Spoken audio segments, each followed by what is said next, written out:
작가가 뭐 어렸을 때부터 어떤 소설가가 꿈이었다거나 그러지도 않았고 아주 뚜렷하게 문학 청년으로 성장해 온 것도 아니고 여러 가지 관심들이 있는데 거의 제가 자라오면서 접했던 어떤 매체로 보자면 소설과 영화가 크게 어떤 비중의 차이가 나지도 않았고요. 그래서 뭐 소설을 먼저 하게 됐으니까 이제 소설가로 일종의 자리매김을 했는데 만약 어떤 제 인생에 다른 계기라든가 기회가 있었으면은 영화를 먼저 했을 수도 있을 것 같아요. 뭐 그래도 소설을 했을 것 같긴 한데요. 훨씬 더 이제 제가 더 장악할 여지가 크고 제가 어떤 제 세계를 침범을 최소화하면서 완성할 수 있는 매체고 그래서 굉장히 매력은 있는데 저는 뭐 소설을 한 김에 원작을 가지고 영화를 해보겠다 이런 식으로 영화를 하게 된 건 아니고 어렸을 때부터 뭐 영화와 소설 사이에 그렇게 크게 차등 없이 감상을 했고 소설가로서 영화를 보는 관점이라던가 그런 것은 없는 것 같아요. 또 뭐 조금 차이가 있다면 이제 아무래도 텍스트 위주로 이제 다른 일을 많이 하다 보니까 조금 더 이제 영상이라던가 이미지적인 요소 외에 어떤 이야기의 구조에 대해서 조금 더 이렇게 관심을 가지고 보는 정도인데 뭐 그 정도는 많은 사람들이 관심 있는 사람들이 이야기 관심 있는 사람들 할 수 있는 정도의 수준으로 조금 관심을 기울이는 거고 극장보다는 그 주말의 명화가 기억에 남는데요. 명화들 예. 그리고 주말의 명화 구체적인 어떤 영화보다는 그 영화를 같이 보던 가족의 분위기와 이제 뭐 예를 들어 야한 장면이 나오면은 부모님이 방에 들여다보낸다던가 혹은 주말의 명화 시작할 때 나오는 음악들 그런 풍경들이 기억에 남고요. 극장에서의 첫 영화는 아닌데 기억에 남는 것 중에 하나가 레옹을 굉장히 좋게 봤어요. 그 어린 나이에.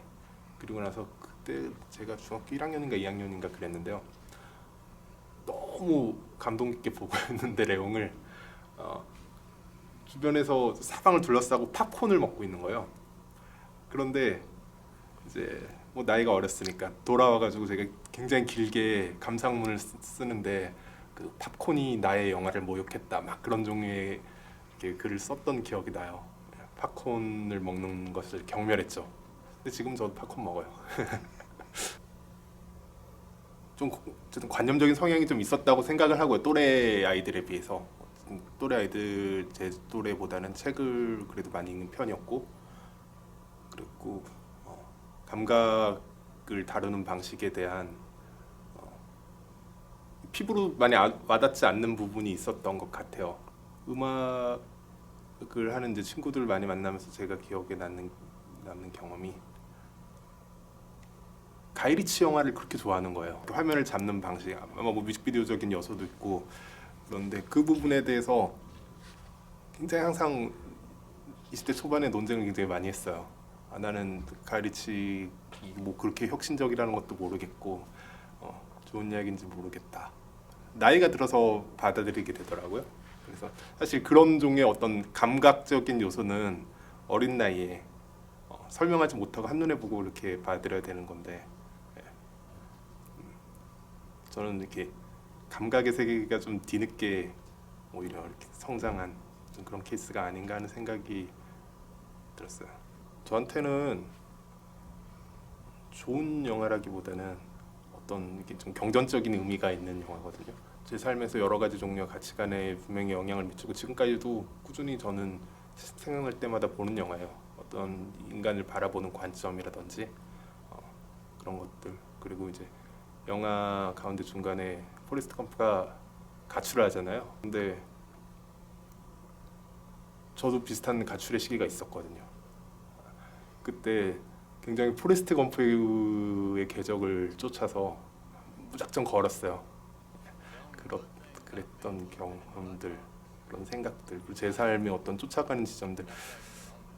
그래서 포레스트 검프를 늘 많이 생각해요. 그리고 포레스트 검프 뭐 어떻게 보면 그 포레스트 검프라는 영화에서 가출과 출가의 지점을 보여주는 것 같은데 일종의 삶 자체가 이제 하나의 긴 가출이라는 그런 종류의 이야기이기도 하고 저한테 굉장히 중요한 그러니까 영화로서 중요하다기보다는 그 이야기가 보여주는 어떤 저를 이렇게 설교하는 지점에 있어서 제가 완벽하게 이렇게 설교당한 그런 영화였던 됐어요. 영상만으로 이렇게 덮을 수 있는 중에 커버리지라고 할까요? 그런 것들이 늘어나면서 서사의 구멍이라든지 이야기 안에서 이야기만으로 보여줄 수 있는 것들을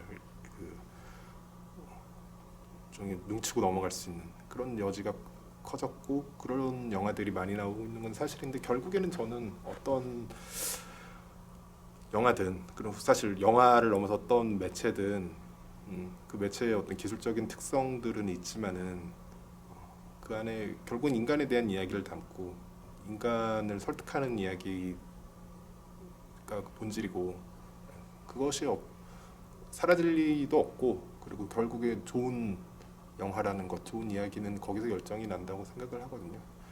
그리고 사실 저는 포레스트 검프는 이제 저메키스 영화라기보다는 그 각색을 맡았다 에릭 로스라는 작가의 영화라고 생각을 하는데요.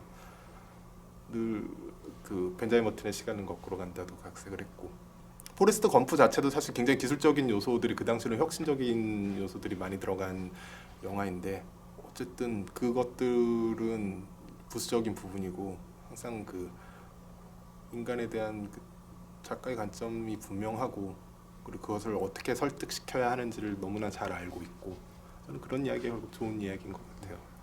사실은 저 같은 경우에는 이제 고전을 뭐 시간적으로 경계를 매기는 건 굉장히 애매한 일이지만, 제 인생을 기준으로 얘기한다면은 저는 최근 영화는 그렇게 많이 보지 않거든요. 그리고 영화를 양적으로 많이 본다기보다는 늘 자주 보는 영화들이 있어요. 끊임없이 돌려 트는.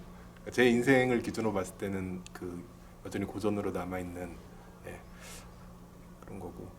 사람들이 고전에 시선을 많이 두지 않는 이유는 어떻게 보면은 현재, 정말 얘기하셨듯이 현재 볼 것들이 너무 많고 사람들의 시선이 현재에도 충분히 가고 있기 때문이라는, 저는 신호라는 생각도 드는데, 시간이라는 것, 그리고 뭐 역사라는 것, 그리고 사람들의 경험이라는 것들이 중에 저를 대신해서, 제 경험을 대신해서 걸러주거든요. 예. 그리고 어떤 살아남는다는 건 저는 분명한 이유가 있다고 생각을 해요. 많은 시간을 두고 살아남고, 그런 검증 과정과 수많은 말들이 보태진 영화는 돌이켜 찾아봤을 때 늘 가능성이 높거든요. 그건 제가 경험적으로 느끼는 것이고, 고전이 살아남는다는 건 저는 결국 그런 뜻이 아닌가, 제 개인적으로는.